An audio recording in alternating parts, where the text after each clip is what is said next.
ओम नमः शिवाय। जय महाकाल। हर हर महादेव।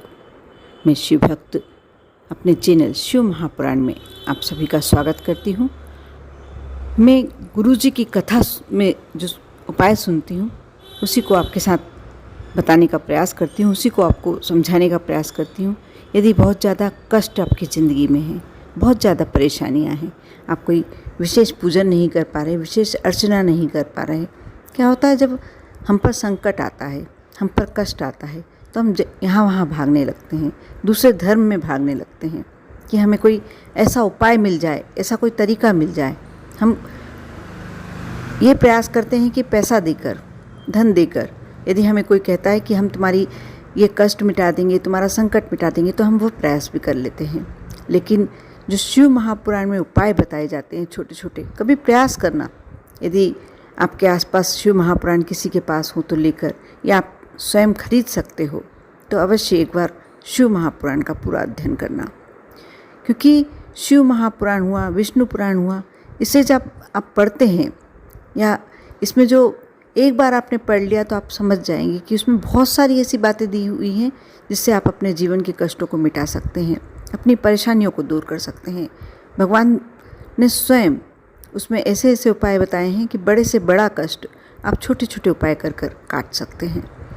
जैसा ये पुष्कर की कथा में गुरुजी ने बताया, मैं 3 आपके साथ उपाय शेयर करूंगी, आपको बताने का प्रयास कर रही हूँ।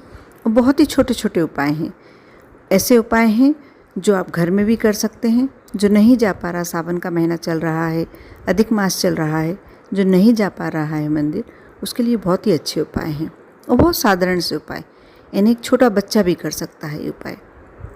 क्या होता है कि हम महिलाएं हैं और ऐसे बहुत सारे कार्य होते हैं। खैर अब ये आप नहीं कह सकते हैं कि मैं मंदिर नहीं जा पाती हूँ, कोई कारण, विशेष कारण हो तभी आप नहीं जा पाते होंगे, नहीं तो प्रयास सभी कर रहे हैं कि हम भोलेनाथ के मंदिर जाके 1 लोटा जल अवश्य चढ़ाएं। क्योंकि गुरुजी ने जो कहा है कि 1 लोटा जल सारी समस्याओं का हल, तो सारे लोग अपनी समस्याओं को दूर करने के लिए ये कार्य तो कर ही रहे हैं। मैं जो अपने वीडियो में 3 उपाय बताऊंगी, 3 उपाय इतने सरल हैं, इसमें से 2 उपाय ऐसे हैं जो आप घर में कर कर भी अपने जीवन को बहुत ही चमत्कारिक तरीके से आप परिवर्तन ला सकते हैं अपने जीवन में। मैं उपाय बताऊं उससे पहले आपसे एक रिक्वेस्ट करना चाहती हूँ, एक विनती करना चाहती हूँ कि आप वीडियो को लाइक अवश्य किया कीजिए, और अभी तक आपने यदि मेरे चैनल को सब्सक्राइब नहीं किया है तो अवश्य कर लें।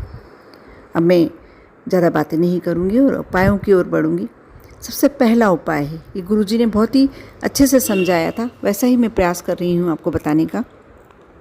आप जब शिव मंदिर जाते हैं, शिवालय जाते हैं, तो आपने देखा होगा कि सभी देवी देवताओं की परिक्रमा लगती है, लेकिन शिव जी की आधी परिक्रमा लगती है। और आप परिक्रमा लगाते भी होंगे, लेकिन जो उसका एक तरीका उनने बताया है, बहुत ही सुंदर तरीका बताया है। आपने देखा होगा कि शिवलिंग जहाँ बने होते हैं उनके बिल्कुल समक्ष नंदी बाबा बने होते हैं, और नंदी बाबा उनके भक्तगणों में सबसे ज़्यादा प्रिय हैं।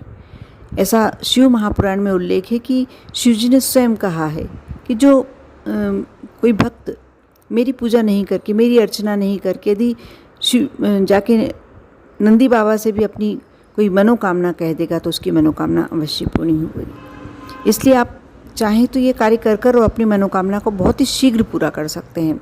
करना आपको ये है कि आप गए, मंदिर गए, शिवालय गए, तो आप जल जो भी चढ़ाना है, आपको जल चढ़ाना है, फूल चढ़ाना है, बेलपत्र चढ़ाना है, ये आपकी इच्छा। लेकिन आप जब परिक्रमा देने लगे तो आपने परिक्रमा शुरू करी। जो शिवलिंग के पीछे वाला हिस्सा है जहाँ से नंदी बाबा के दर्शन होते हैं, आप वहाँ रुकेंगे ने आधी परिक्रमा, जैसी आधी परिक्रमा लगती है उससे भी आधी परिक्रमा, शिवलिंग के पीछे जहाँ आप बैठ के पूजन करते हैं, जब परिक्रमा शुरू करने के बाद आप आधी परिक्रमा दे चुके, आप वहाँ खड़े होकर नंदी बाबा के दर्शन करेंगे और वहाँ अपनी मनोकामना कहेंगे। ऐसा आपको 3 बार करना है। फिर आप जितनी परिक्रमा पूरी करनी है, जलाधारी को आपको नहीं लांघना है, इस बात को तो शायद आपको जानकारी सभी को होगी ही होगी। और आप जहाँ तक करेंगे फिर वापस आएंगे, फिर पलट कर वापस आएंगे, जलाधारी को लांघेंगे नहीं, वापस पलट कर आएंगे, फिर आप उस हिस्से तक जाएंगे और वहाँ से जाके फिर आधी परिक्रमा शिवलिंग के पीछे तक की परिक्रमा करेंगे। वहाँ से नंदी बाबा के दर्शन करेंगे, नंदी बाबा से अपनी मनोकामना कहेंगे और वापस पूरी कर फिर वापस आएंगे। ऐसा 3 बार आपको करना है। आप देखना कि इतनी शीघ्र आप जो विनती, जो मनोकामना आप शिवलिंग के समक्ष जाके करते हैं वह तो होती ही है पूरी, बहुत शीघ्र पूरी होती है। लेकिन इस प्रकार से आप शिवलिंग के पीछे से नंदी बाबा के दर्शन कर जो विनती करते हैं वह और भी शीघ्र पूरी होती है, क्योंकि भोलेनाथ कभी अपने भक्तों का हृदय नहीं तोड़ते और नंदी बाबा उनके सबसे प्रिय गणों में से एक हैं। अब जो मैं दूसरा उपाय बता रही हूँ बहुत ही अच्छा उपाय है। जो महिलाएं यदि सावन में अधिक मास में मंदिर नहीं जा पा रही हैं वह भी ये कार्य कर अपनी मनोकामनाएं पूर्ण कर सकती हैं। कोई भी कर सकता है। आपको करना है कि आपके घर में भी मंदिर होगा ही होगा। उसमें यदि आपने शिवलिंग विराजमान करके रखे हैं या भोले की तस्वीर लगा के रखी है, जो भी जिस भी रूप में भोले यदि आपके घर में है, तो आप यह कार्य करें कि एक गाय के घी का गोल बाती का दीपक प्रज्वलित करें। आपने ध्यान दिया होगा या नहीं दिया तो अब देना।